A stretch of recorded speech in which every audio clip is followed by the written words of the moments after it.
Hey, what's up guys? I go by the name Soji Gray and welcome to another episode of the Device Hub. If this is the first time you're here on the channel, make sure to hit the subscribe button down below so that anytime a new video is released, you'll be updated instantly. It's the month of love and I hope you're having fun with your family and loved ones. In this episode, I'll be sharing with you my top 5 favorite Mac apps of the month of February, and I just hope you guys are gonna find it very helpful. So without talking so much, let's jump into the video. The first app I want to talk about is Next Meeting. Next Meeting is an app that lives in your menu bar, and what it does is that it shows you your immediate next meeting on your calendar. So it's very cool. Usually when I want to check on my upcoming calendar event, I have to go into the calendar app and then I have to find it. But this, cancels all that stress out. So you can see it's right in your menu bar. It gives you all the details, and if it's like it's a meeting that's going to be happening in like 2 hours or 3 hours, it gives you like a countdown to how many hours more before the meeting takes place, which is super cool. So if you do want to use Next Meeting, it's totally free. You can check it down in the description section because I'm going to leave a link with which you can download the app.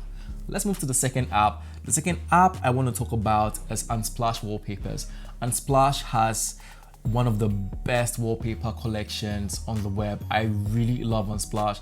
The images are amazing, high quality images, and the photographers, very talented, creative photographers. So then I'm super excited that they have a Mac app, which is really cool. And what this app does is that it also lives in your menu bar. Once you click the app, it kind of shows you different wallpapers to choose from, and it gives you different options. For example, if you have like 4 desktops and you want to change the wallpapers, you can actually change the wallpapers at once by clicking an option. You don't have to change the wallpapers individually, which is super cool. Also, I like the fact that it has intervals with which you can change your wallpapers. Mine is set to manual, but they do have like a daily one, and I think there's an hourly one, and every 6 hours you can change your wallpaper, which is really cool. And the wallpapers are amazing. You can actually set every wallpaper you want through the menu bar, which is super cool. Let's move to our third app. The third app is from OneSwitch. OneSwitch is a very useful app. What it does is that it's a mini collection of most of the important settings you're going to use on your MacBook. For example, it has a toggle with which you can turn on or off dark mode, which is really cool. To set dark mode, you'd have to go to your settings and go to general, and then you can set it.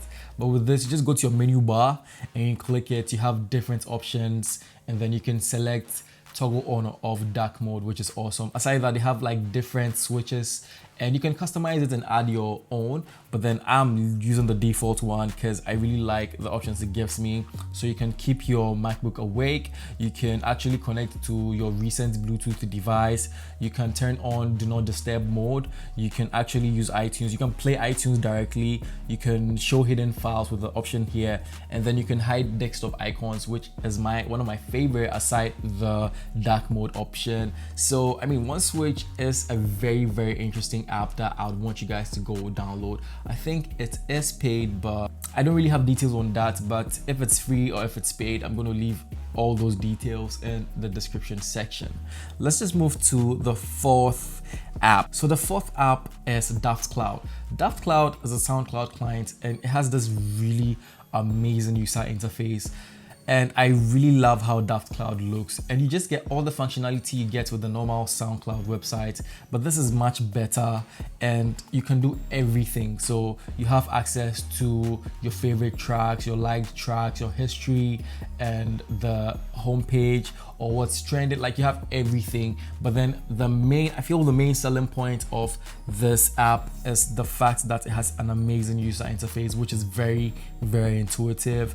It has this really minimal gray look, which I love. So the amazing part is that DrCloud is totally free. I'm going to leave links in the description section, so make sure to check it out. The last app is called HiddenBar. HiddenBar is also a very useful app. You see, sometimes when you're using your MacBook, you have a lot of icons in the menu bar, and sometimes it can be overwhelming and you'd wish that you'd have a clean look sometimes, but then I feel there's not really any app out there that does that. Even if there's an app out there, I've forgotten the name of that app, but you'd have to pay for it and all that. But I'm glad I was able to find one that actually gives you free access to give your menu bar a clean look, and it's called HiddenBar. All you have to do is, once you launch the app, you are going to use the command on your keyboard, the command key, and you're going to select all the menu icons you want to hide into a particular section of the hidden bar, and it's just going to clear them, and you're going to have a clean menu bar. It's pretty simple for such a very useful app, and I kind of appreciate what they've done here, and the fact that it's totally free is amazing. So yeah, I'm going to leave links to all these apps in the description section, and let me know what you think about them. So it's your boy Soji Gray, and I brought you the best Mac apps of the month of February, and I hope you guys had fun. I hope you guys found this video very interesting. If you're new here, make sure to hit the subscribe button down below so that anytime a new video is released, you'll be updated. I'll catch you in the next one. Stay blessed.